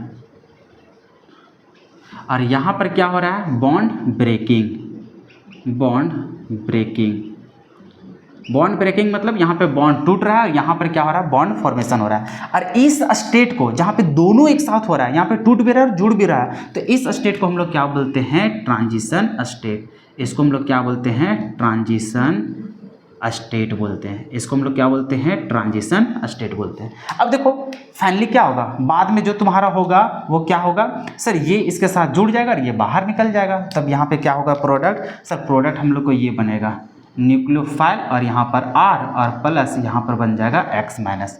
लेकिन क्या इसका दो को प्रोडक्ट बनेगा, क्या वो पीछे साइड और आगे साइड दोनों से बनेगा, कभी नहीं। अगर वो SN2 है, अगर वो SN2 है रिएक्शन, तो हमेशा जो प्रोडक्ट बनेगा, जो न्यूक्लियोफाइल जुड़ेगा वो किधर से जुड़ेगा, पीछे साइड से, ना कि आगे साइड से। किधर से जुड़ेगा, पीछे साइड से, ना कि आगे साइड से। मतलब जिधर हैलोजन है उधर से तो वो कभी नहीं जुड़ सकता है, वो हमेशा किधर से जुड़ेगा, पीछे। जैसे कि हैलोजन इधर था तो वो जुड़ किधर से रहा है, पीछे साइड। किधर जुड़ रहा है, वो पीछे साइड। लेकिन यहाँ का कंडीशन पे, अरे भैया हैलोजन जिधर है उधर से भी बन रहा है, देखो इधर तो तुम्हारा हैलोजन जुड़ा था, उधर ही तुम्हारा न्यूक्लियोफाइल भी जुड़ गया। क्यों, क्योंकि इस कंडीशन पे क्या है कि वो अपने आप निकल जाता है, तो यहाँ पे कार्बोकैटायन बन गया, इसका जगह पूरा खाली हो गया, तो वो पीछे से भी बैठ सकता है, आगे से भी बैठ सकता है, तो इसका मर्जी। तो इसका मतलब इसका दो ही प्रोडक्ट हम लोग को देखने को मिलेगा, कभी आगे से भी कभी पीछे से भी, तो इसमें टेंशन नहीं लेना है। लेकिन अगर SN2 रिएक्शंस की बात करें तो SN2 में हमेशा याद रखना पीछे साइड से ही बनाना, जिधर हैलोजन रहेगा उधर से पीछे साइड से ही तुम्हारा न्यूक्लियोफाइल वहाँ पे जुड़ा रहेगा।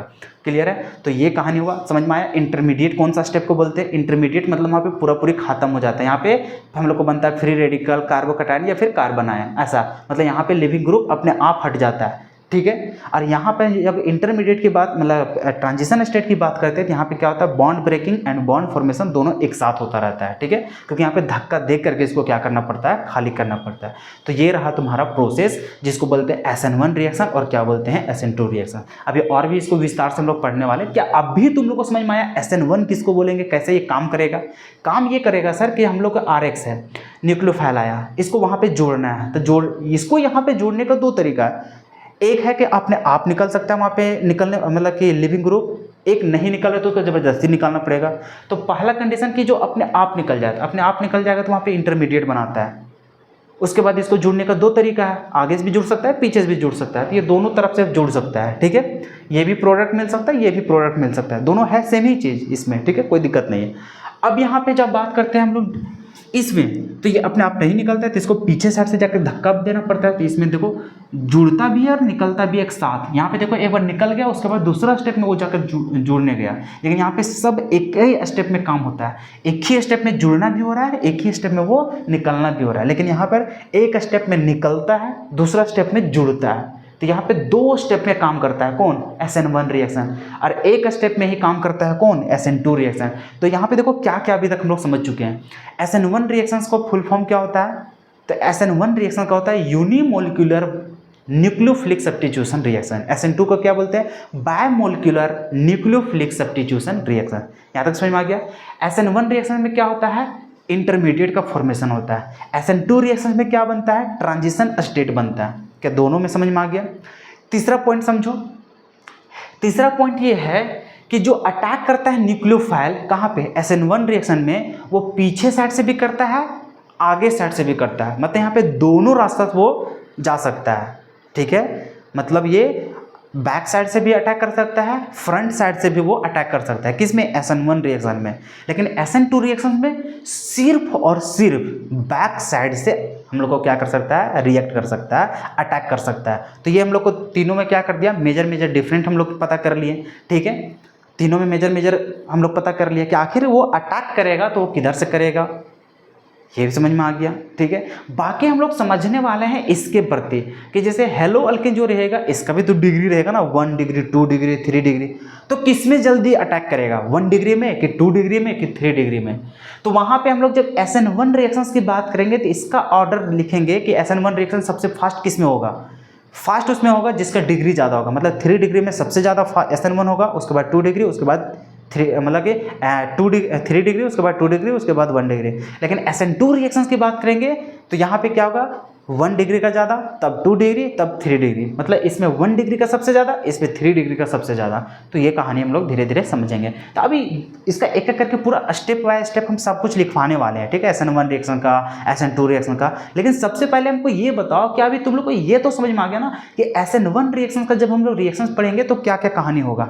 SN1 रिएक्शन में सर कि कोई रिएजेंट रहेगा, उस रिएजेंट को देख करके लिविंग ग्रुप यहाँ से जो लगा रहेगा कार्बन का चेन में वो अपने आप हट जाएगा तो यहाँ पे इंटरमीडिएट बनाएगा, तब न्यूक्लियोफाइल आएगा, अटैक करेगा और बना देगा। और जो न्यूक्लियोफाइल अटैक करेगा वो दोनों तरीके से अटैक कर सकता है, पीछे से भी आगे से भी कहीं से भी, ठीक है। अगर वो SN1 रिएक्शन है तब SN2 रिएक्शन रहेगा तो यहाँ पे निकलता नहीं है तो उसको पीछे साइड से अटैक करते हैं। और यहाँ पे 2 स्टेप में नहीं, एक ही स्टेप में काम बन जाता है, जैसे गया अटैक किया और वहीं से निकल गया और वो बन गया प्रोडक्ट। लेकिन यहाँ पे क्या हुआ, एक बार निकलता है तब वो आकर के जुड़ता है तब प्रोडक्ट बनता है। यहाँ पे 2 स्टेप पे काम करता है और यहाँ पे एक ही स्टेप पे काम करता है। क्लियर है, इतना लिख लो, उसके बाद हम लोग आगे बात करेंगे। लिख लो आराम आराम से लिखो, सब कुछ समझ में आ जाएगा। अब देखो SN1 और SN2 रिएक्शंस को पूरा अच्छे से हम लोग समझते हैं, ठीक है। अभी तक हम लोग बहुत चीज़ सीख चुके हैं, अभी बहुत कुछ और भी चीज़ें सीखना ज़रूरी है। बस ये सारे कुछ सीख लेने के बाद तब हम लोग रिएक्शंस पे कदम रखेंगे कि कब हम लोग जानेंगे कि SN1 ही होगा, कब जानेंगे कि SN2 ही रिएक्शंस होगा, कौन कौन सा रिएजेंट है जो SN1 शो करेगा, कौन कौन सा रिएजेंट है जो SN2 शो करेगा, ये सारे कुछ समझेंगे। वो सब नेक्स्ट क्लास में हम लोग समझेंगे, ठीक है, नेक्स्ट लेक्चर में। आज हम लोग बस इसका बेसिक इंट्रोडक्शंस के बारे में ही हम लोग समझने वाले हैं ताकि हम लोग समझ सके कि रिएक्शंस कैसे प्रोसीड होता है और इस रिएक्शंस में क्या क्या कहानी होता है। जैसे हम लोग SN1 रिएक्शंस पढ़ रहे थे, SN2 रिएक्शंस पढ़ रहे थे, हम लोग समझ गए थे कि SN1 रिएक्शन का फुल फॉर्म क्या होता था कि it is unimolecular nucleophilic substitution reactions. 1 मतलब यूनिमोलिकुलर, N मतलब न्यूक्लियोफिलिक, S मतलब सब्स्टिट्यूशन। क्लियर है। अच्छा, इसको यूनिमोलिकुलर क्यों बोलते हैं और इसको बायोमोलिकुलर क्यों बोलते हैं?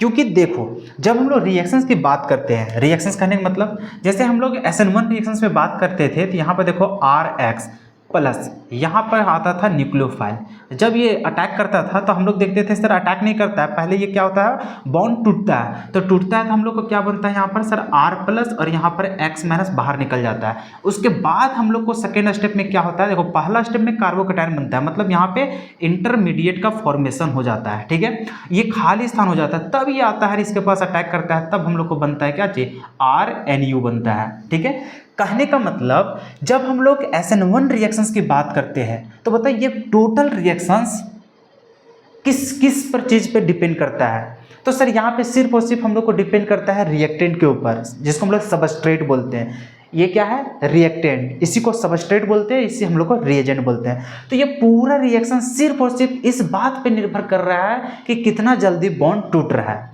कितना जल्दी बॉन्ड टूट रहा है। तो भाई यहाँ पे क्या हम लोग न्यूक्लियोफाइल का कोई लेने देना है क्या SN1 में?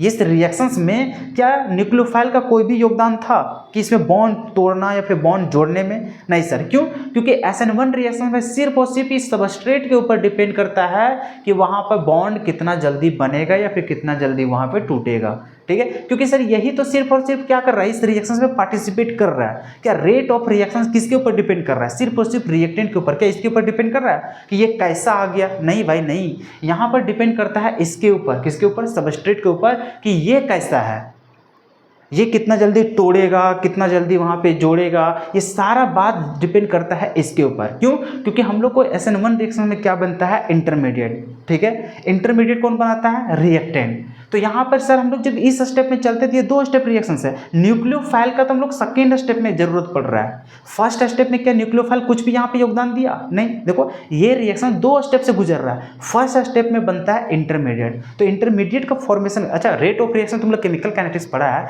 रेट ऑफ रिएक्शन किसके ऊपर डिपेंड करता था, रिएक्टेंट के ऊपर। अरे रिएक्टेंट के ऊपर, जो पहले स्टेप में काम होता है उसके ऊपर। तो हम लोग सर यहाँ पे क्या है कि भले रिएजेंट यहाँ पे दिखाई दे रहा है, लेकिन रिएजेंट के ऊपर ये डिपेंड ही नहीं कर रहा है। यहाँ पे भले तुम्हें दिखाई दे रहा है 2 मॉलिक्यूल, लेकिन ये दोनों मॉलिक्यूल के ऊपर वो डिपेंड कर ही नहीं रहा है, सिर्फ और सिर्फ डिपेंड कर रहा है इसके ऊपर, क्योंकि पहला स्टेप ही जो रहता है वही हम लोग को रेट डिटरमाइनिंग स्टेप कहलाता है। ठीक है, जो स्लो स्टेप होता है यही हम लोग को स्लो स्टेप होता है, पहला स्टेप ही हम लोग को रेट डिटरमाइनिंग स्टेप यहाँ पे कहलाएगा। मतलब वही हम लोग को रेट ऑफ रिएक्शंस को हम लोग बताता है कि क्या कहानी होने वाला है।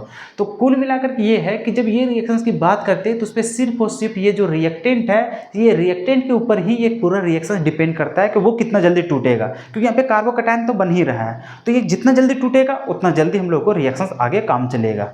आई बात समझ में? आई बात समझ में? तो इसी चलते ये इस रिएक्शंस में सिर्फ और सिर्फ एक सबस्ट्रेट के ऊपर डिपेंड कर रहा है, रिएजेंट के ऊपर डिपेंड नहीं कर रहा है, मतलब एक ही मॉलिक्यूल के ऊपर डिपेंड कर रहा है। इसीलिए इसको क्या बोलते हैं? Unimolecular nucleophilic substitution reaction. लेकिन इसको बायोमोलिक्यूलर क्यों बोलते हैं? इसलिए क्योंकि यहाँ पे रिएक्शन अलग चीज होता है। यहाँ पर देखो RX है प्लस न्यूक्लियोफाइल, ये हम लोग को एक ही स्टेप पर रिएक्शंस काम होता है, और यहाँ पर इसके ऊपर और इसके ऊपर ये दोनों सबस्ट्रेट, मतलब ये सबस्ट्रेट और तुम्हारा रिएजेंट, ये दोनों के ऊपर ये डिपेंड करता है। क्यों डिपेंड करता है?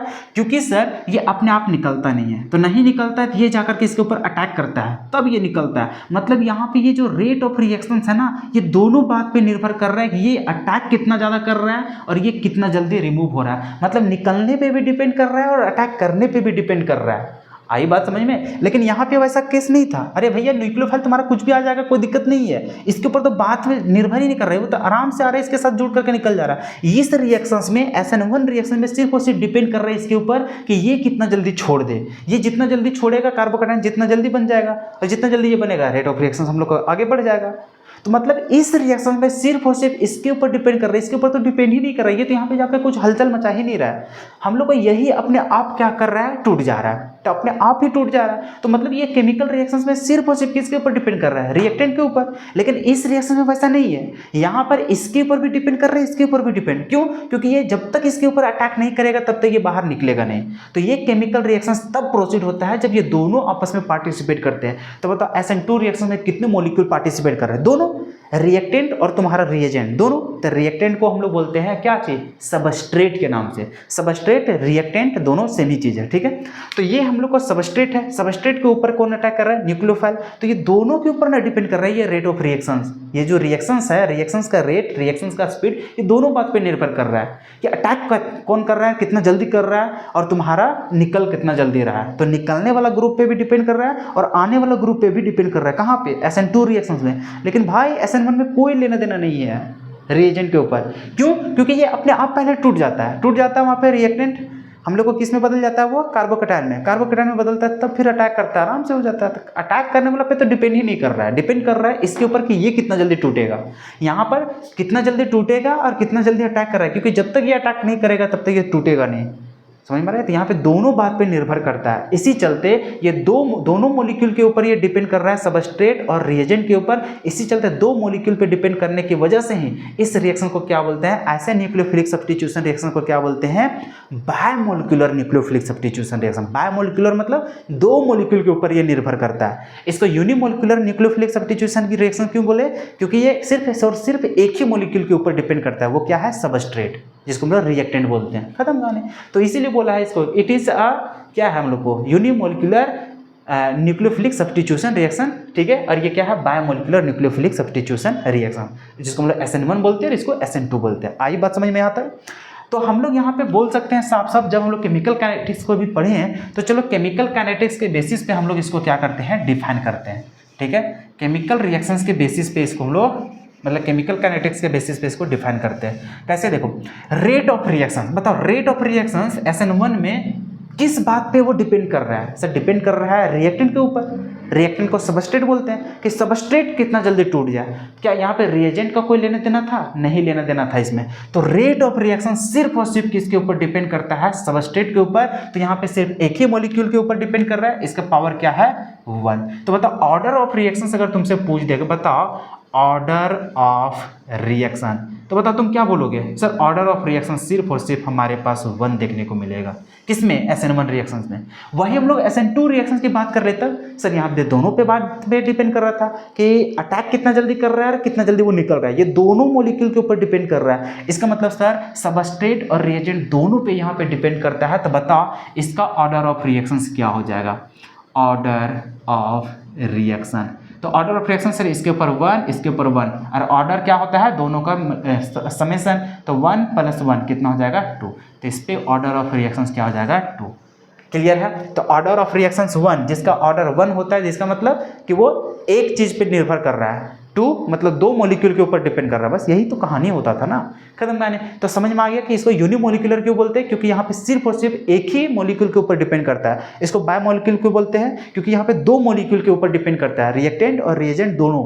तो यहाँ पे तुम रिएक्टेंट भी लिख सकते हो, सबस्ट्रेट भी लिख सकते हो, ठीक है। मान के चलो सबस्ट्रेट भूल गया तो रिएक्टेंट लिख दोगे, कोई दिक्कत नहीं, ठीक है।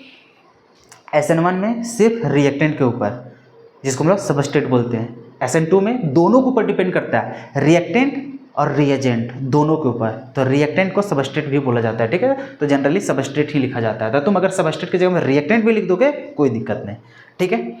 आई बात समझ में? तो क्या ये दोनों लाइन समझने में किसी को दिक्कत नहीं आया होगा? बायोमोलिक्यूलर क्यों बोलते हैं, समझ में आ गया होगा। इसको SN2 ही क्यों बोले? 2 इसलिए क्योंकि ये 2 मॉलिक्यूल के ऊपर डिपेंड करता है। किसके किसके ऊपर? अटैक करने वाला है उसके ऊपर भी, और जिसके ऊपर अटैक हो रहा है उसके ऊपर, दोनों बात पे वो निर्भर करता है। लेकिन SN1 में ऐसा नहीं है, सिर्फ और सिर्फ डिपेंड करता है किसके ऊपर अटैक होने वाला है, मतलब रिएक्टेंट के ऊपर सिर्फ डिपेंड करता है, बस खत्म कहानी। अब आते हैं यहाँ पर, जैसे कि तुम समझ रहे हो कि SN1 कितने स्टेप से गुजरा था? 2 स्टेप से। कैसे? सबसे पहले क्या होता था? लिविंग ग्रुप बाहर निकल जाता था, जिससे कार्बोकैटायन बनता था। पहला स्टेप में क्या होता था? अपने आप बॉन्ड को तोड़ करके निकल जाता था। दूसरा स्टेप में वो आता था अटैक करने के लिए। तो 2 स्टेप से गुजरता है, इसी चलते हम लोग बोलते हैं कि इट अकर्स इन 2 स्टेप। ये 2 स्टेप में होता है। कैसे? पहला स्टेप में क्या होता है? तो पहला स्टेप में होता है फॉर्मेशन ऑफ कार्बोकैटायन, और दूसरा स्टेप में क्या होता है? Attack of nucleophile. दूसरा स्टेप में ना आता था न्यूक्लियोफाइल अटैक करने के लिए, जब लिविंग ग्रुप हट जाता था, कार्बोकैटायन बन जाता था, तब वो आता था अटैक करने के लिए। हाँ सर। लेकिन इसमें बताओ SN2 में ये तो सिर्फ और सिर्फ सिंगल स्टेप रिएक्शन पे काम करता था, जहाँ पे तुम्हारा रिएक्टेंट और रिएजेंट दोनों एक साथ होते थे। मतलब वहाँ पे लिविंग ग्रुप भी निकलता रहता है और वहाँ पे न्यूक्लियोफाइल भी अटैक करता रहता था, जिसको ट्रांजिशन स्टेट बोलते थे। आई बात समझ में? तो इस चलते यहाँ पे बोल रहे हैं कि it is a single step reaction, और ये हम लोग को क्या होता है? 2 स्टेप रिएक्शन होता है, ठीक है। 2 स्टेप रिएक्शन में देखो, पहला स्टेप में क्या होता है? फॉर्मेशन ऑफ कार्बोकैटायन, और दूसरा में क्या होता था? Attack of nucleophile. लेकिन ये सिंगल स्टेप रिएक्शन होता था। क्या तीनों बात समझने में कोई दिक्कत आया है? नहीं सर। आओ चौथा देख लो। यहाँ पर क्या होता है? इंटरमीडिएट का फॉर्मेशन होता है। तो इसे लिखा हुआ है इंटरमीडिएट, जिसको कार्बोकैटायन यहाँ पे देख रहे थे। अरे भैया तुम्हारा इस चैप्टर क्या बन रहा है? कार्बोकैटायन बन रहा है यहाँ पे। हाँ सर। तो इंटरमीडिएट क्या बन रहा है? कार्बोकैटायन। तो इंटरमीडिएट इज फॉर्म्ड। अरे यहाँ पे क्या बनता है SN2 में? सर यहाँ पे इंटरमीडिएट तो बनता ही नहीं है, यहाँ पे ट्रांजिशन स्टेट बनता है। क्या बनता है? Transition state. इंटरमीडिएट किसको बोलते हैं? जहाँ पे कार्बोकैटायन बन जाए, फ्री रेडिकल बन जाए, कार्बन आयन बन जाए, उसको बोलते हैं इंटरमीडिएट। अरे भैया SN1 में क्या होता था? अपने आप लिविंग ग्रुप निकल जाता था, तब इंटरमीडिएट बनता था। इसमें अपने आप निकलता है क्या? नहीं, इसमें दोनों काम एक साथ होता है, अटैक भी और हटता भी है, दोनों एक के साथ। तो यहाँ पे उस प्रोसेस को क्या बोलते हैं? उस स्टेट को क्या बोलते हैं? इंटरमीडिएट नहीं, उसको बोलते हैं ट्रांजिशन स्टेट। उसको क्या बोलते हैं? Transition state. तो यहाँ पे देखो इंटरमीडिएट इज फॉर्म, और यहाँ पे देखो ट्रांजिशन स्टेट अकर्स हेयर। यहाँ पर क्या होता है? ट्रांजिशन स्टेट अकर होता है, ठीक है। जहाँ पे हम लोग क्या समझ सकते हैं कि बॉन्ड फॉर्मेशन और बॉन्ड ब्रेकिंग दोनों होता है, उसी को क्या बोलते हैं? ट्रांजिशन स्टेट, जहाँ पे दोनों एक साथ काम होता है। क्या यहाँ तक बात समझने में किसी को दिक्कत आया है क्या? मुझे नहीं लगता है कि इतना बात समझने में किसी को भी दिक्कत आया होगा। इतना लिख लो, उसके बाद फिर आगे बताते हैं SN1 और SN2 के बारे में। इतना लिख लो, और भी आगे पॉइंट है। अब चलो आगे हम लोग बात करते हैं 5th पॉइंट। तो जैसा कि तुम लोग को पता है कि SN1 में क्या बताएं कि सिर्फ और सिर्फ रिएक्टेंट के ऊपर डिपेंड करता है, रिएजेंट के ऊपर डिपेंड नहीं करता है। तो जो रिएजेंट है, जो न्यूक्लियोफाइल है, वो वीक आ जाए स्ट्रॉन्ग आ जाए कोई फर्क नहीं पड़ता है, क्योंकि अगर वीक भी आएगा ना फिर भी जुड़ जाएगा, क्यों? क्योंकि कार्बोकेटाइन बना है ना, तो उसके साथ जो भी है ना जुड़ जाएगा। तो जनरली हम लोग को जो ज़रूरत पड़ता है यहाँ पे स्ट्रॉन्ग न्यूक्लियोफाइल की ज़रूरत नहीं पड़ता है, हम लोग को वीक न्यूक्लियोफाइल की ज़रूरत पड़ता है। तो क्यों? क्योंकि कार्बोकेटाइन ऑलरेडी बन गया है ना, तो उसको चाहिए कि जो आराम से आए, आराम से जुड़ करके निकल जाए। SN2 में क्या होता है, वहाँ पे लिविंग ग्रुप को हटाना पड़ता है, तो न्यूक्लियोफाइल को अटैक करना पड़ता है। तो वहाँ पे छोटा मोटा से काम नहीं चलेगा, मतलब वहाँ पे वीक वाला से काम नहीं चलेगा, वहाँ पे स्ट्रॉन्ग न्यूक्लियोफाइल होना चाहिए, ताकतवर होना चाहिए, जो अटैक करे तब वो बाहर निकले। लेकिन SN1 में ऐसा कंडीशन है ही नहीं, क्योंकि वहाँ पे तो खाली बैठा है, तो कमजोर वाला आके बैठ जाएगा। समझ में आ रहा है ना? लेकिन यहाँ पे बैठने के लिए भैया उसको अगर भगाना है तो भगाने के लिए तुमको ताकतवर की जरूरत पड़ेगा। तो इसी चलते यहाँ पर जो न्यूक्लियोफाइल की जरूरत पड़ेगा वो स्ट्रॉन्ग की जरूरत पड़ेगा। कहाँ पे? SN2 में। लेकिन SN1 में वीक न्यूक्लियोफाइल की जरूरत पड़ेगा, यहाँ पे स्ट्रॉन्ग की जरूरत नहीं पड़ेगा। क्यों? क्योंकि वह ऑलरेडी खाली हो चुका है बेंच, तो कोई आएगा बैठ जाएगा। ठीक है, अब रहा बात ऑर्डर ऑफ रिएक्टिविटी या फिर ऑर्डर ऑफ रिएक्शन। ठीक है, कि यहाँ पे जो अल्काइल हैलाइड जो होगा, जो रिएक्टेंट होगा, वो कैसा नेचर का होगा, किसका रिएक्टिविटी ज़्यादा होगा। तो रिएक्टिविटी, रेट ऑफ रिएक्शन, मतलब ऑर्डर ऑफ रिएक्शन बोलो या फिर रिएक्टिविटी का ऑर्डर बोल लो, ठीक है, कि किसका ज़्यादा होगा। तो SN1 में हमेशा याद रखना कि 3 डिग्री का ज़्यादा होता है SN1 में, तब 2 डिग्री, तब 1 डिग्री। लेकिन वही SN1 रिएक्शंस में, मतलब SN2 में क्या होता है? उल्टा। यहाँ पे 3 डिग्री जीत रहा था, यहाँ पे 1 डिग्री जीत जाएगा SN2 में। यहाँ पे 1 डिग्री, 2 डिग्री, तब 3 डिग्री। ये ऑर्डर याद रखना, ये ऑब्जेक्टिव में सवाल पूछते रहता है कि reactivity order for SN1 reaction. तो याद रखना 3 डिग्री का सबसे ज़्यादा, तब 2 डिग्री, तब 1 डिग्री। और SN2 में 1 डिग्री, तब 2 डिग्री, तब 3 डिग्री। तो ये दोनों आपस में उल्टा होते हैं। ठीक है, अब रहा गया बात 7वां पॉइंट, देख लो। Nucleophile can attack from both side, back और फ्रंट। बोले थे ना खाली स्थान है, तो इधर से बैठे, इधर से बैठे, कहीं भी बैठे, उसका कोई फर्क नहीं पड़ता है SN1 में। इसीलिए यहाँ पे दोनों साइड लिख दिए हैं कि nucleophile can attack from both side, front और बैक, दोनों साइड से ये क्या कर सकता है? अटैक कर सकता है न्यूक्लियोफाइल। लेकिन SN2 रिएक्शंस में क्या है? सिर्फ और सिर्फ पीछे से ही तुम अटैक कर सकते हो, आगे से कर ही नहीं सकते हो। इसी जगह लिखा हुआ है कि nucleophile can attack from back side only, सिर्फ और सिर्फ बैक साइड से वो क्या कर सकता है? अटैक कर सकता है। यहाँ तक भी समझने में कोई दिक्कत नहीं आया होगा, क्योंकि सब कुछ पहले समझा चुके थे। 8वां पॉइंट समझो, ये थोड़ा सा तुम लोग के लिए नया चीज है। क्या है? कि it occurs in the presence of polar protic solvent. तुम लोग को बोले थे ना कि जब रिएक्शंस करता है तो रिएक्टेंट और वहाँ पे जो एरो रहता है उसके ऊपर कुछ चीज़ लगा रहता है जिसको सॉल्वेंट बोलते थे। तो सॉल्वेंट हम लोग कभी कभी यूज करते हैं। तो जो सॉल्वेंट यूज करते हैं ना, किस में? SN1 रिएक्शन में। इसमें होता है पोलर प्रोटिक, और इसमें यूज करते हैं पोलर एप्रोटिक। दोनों में पोलर पोलर आ रहा है। पोलर मतलब चार्ज, अरे charge, partial positive partial negative, उसी को तो हम लोग बोलते हैं ना पोलर। हाँ, मतलब कोई सॉल्वेंट होगा जो पोलराइज होगा, ठीक है, पोलर वाला कंपाउंड रहेगा। लेकिन वैसा सॉल्वेंट पोलर जो कैसा रहे? पोलर एप्रोटिक रहे, पोलर प्रोटिक रहे। तो एप्रोटिक और प्रोटिक का मतलब समझो। कभी भी अगर तुम्हारे सामने ये प्रोटिक का यूज कर दे, प्रोटिक, तो प्रोटिक वर्ड आता है प्रोटॉन से। कहाँ से? प्रोटॉन से। और प्रोटॉन हम लोग हाइड्रोजन को लेकर चलते हैं। किसको? हाइड्रोजन को। तो वैसा सॉल्वेंट जिसमें मोर इलेक्ट्रोनेगेटिव एलिमेंट के पास क्या जुड़ा रहे, ध्यान से सुनो, वैसा सॉल्वेंट जिसके पास मोर इलेक्ट्रोनेगेटिव जो एलिमेंट होगा वहाँ पे उसके साथ क्या अटैच होना चाहिए? हाइड्रोजन। अगर हाइड्रोजन लगा है मोर इलेक्ट्रोनेगेटिव एलिमेंट के साथ इन सॉल्वेंट, तो वैसे सॉल्वेंट को क्या बोलते हैं? Polar protic solvent. Polar protic, protic मतलब हाइड्रोजन, हाइड्रोजन से लेना देना है। तो देखो इसका एग्जांपल H2O, क्या ऑक्सीजन से हाइड्रोजन जुड़ा है? क्या ये मोर इलेक्ट्रोनेगेटिव है? हाँ सर, मोर इलेक्ट्रोनेगेटिव में हाइड्रोजन लगा है, मतलब इसको क्या बोलेंगे? Polar protic. ये है मिथेनॉल। मिथेनॉल में देखो हाइड्रोजन लगा है किसके साथ? ऑक्सीजन के साथ, इसको क्या बोलेंगे? Polar protic. यहाँ पे देखो इथेनॉल, यहाँ पर भी हाइड्रोजन किसके साथ लगा है? ऑक्सीजन के साथ, मोर इलेक्ट्रोनेगेटिव के साथ, इसका मतलब इसको भी क्या बोलेंगे? तो पोलर प्रोटिक। यहाँ पर देखो एसिटिक एसिड, हाइड्रोजन किसके साथ लगा हुआ है? मोर इलेक्ट्रोनेगेटिव के साथ, मतलब इसको क्या बोलेंगे? Polar protic. आई बात समझ में आ रहा है ना कि किसको पोलर प्रोटिक बोलेंगे? यहाँ पे देखो it occurs in the presence of polar aprotic. ये एप्रोटिक में होता है। एप्रोटिक मतलब जिसमें प्रोटिक ना हो, मतलब जिसमें प्रोटॉन हो ना, मतलब जिसमें हाइड्रोजन ना हो। हाइड्रोजन कहने का मतलब मोर इलेक्ट्रोनेगेटिव जो एलिमेंट है वहाँ पे हाइड्रोजन ना लगा हो। जैसे देखो एग्जांपल एसीटोन। एसीटोन किसको बोलते हैं? 3 को कार्बन का कीटोन, जैसे कि CCC, यहाँ पर तुम्हारा ऑक्सीजन रहेगा डबल बॉन्ड। बताओ ऑक्सीजन के पास कोई भी हाइड्रोजन रहेगा क्या? नहीं, मतलब इसको क्या बोलेंगे? Polar aprotic. क्लियर है? उसी प्रकार से तुम्हारा DMS वो है, DMF है, तो ये सब चीज़ अभी जरूरी नहीं है तुम्हारा पढ़ना, ठीक है। बस ये पॉइंट था तो पॉइंट हम तुम लोग को लिखा दिए, ठीक है। कोई दिक्कत? ऑब्जेक्टिव में पूछेगा तो ये चीज़ कभी पूछ सकता है, पोलर प्रोटिक, पोलर एप्रोटिक। तो तुम समझ जाना कि पोलर प्रोटिक यूज करते हैं कहाँ पे सॉल्वेंट, तो SN1 में, और पोलर एप्रोटिक यूज करते हैं कहाँ पे? SN2 में। कहानी खत्म। तो इतने सारे चीज़ था जहाँ पे हम लोग को पढ़ना था SN1 और SN2। आई होप कि जितना भी इसका कॉन्सेप्ट था, हर एक कॉन्सेप्ट को तुम समझ चुके हैं। अब हम लोग को जानने की जरूरत क्या है? जानने की जरूरत, अच्छा हम लोग ये समझ गए SN1 क्या होता है, SN2 क्या होता है, प्रोसेस क्या होता है। अब मेन चीज़ हम लोग को ये समझना है, सर कैसे जानेंगे कि ये SN1 ही होगा?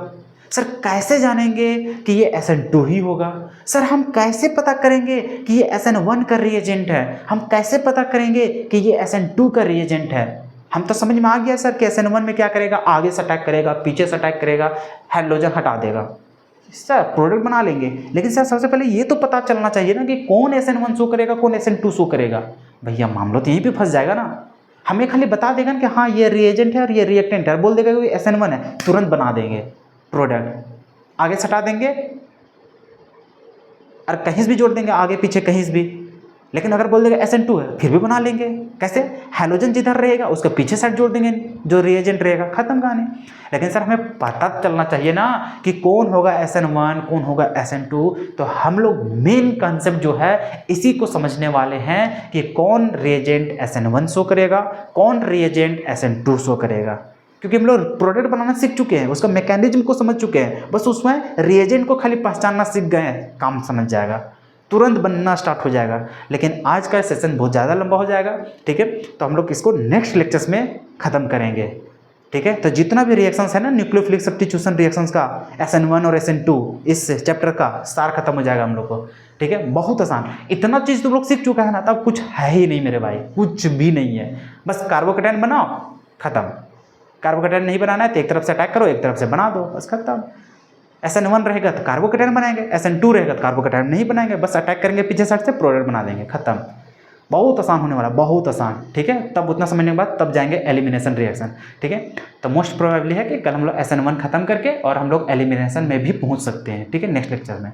तो चलो आज के लेक्चर्स इतना ही रहने देते हैं। फिर से यही बोलेंगे, जितना कुछ हम ऑर्गेनिक में पढ़ाते आ रहे हैं भाई रिवाइज करते रहना, 5 मिनट ही, ज़्यादा नहीं बोल रहे, 5 मिनट, लेकिन डेली मतलब डेली 5 मिनट, ठीक है। इतना करते जाओगे तुम्हें कभी भी बर्डन नहीं लगेगा, ऑर्गेनिक केमिस्ट्री में कभी भी परेशानी नहीं लगेगा। अदरवाइज बहुत प्रॉब्लम होगा तुम लोगों को।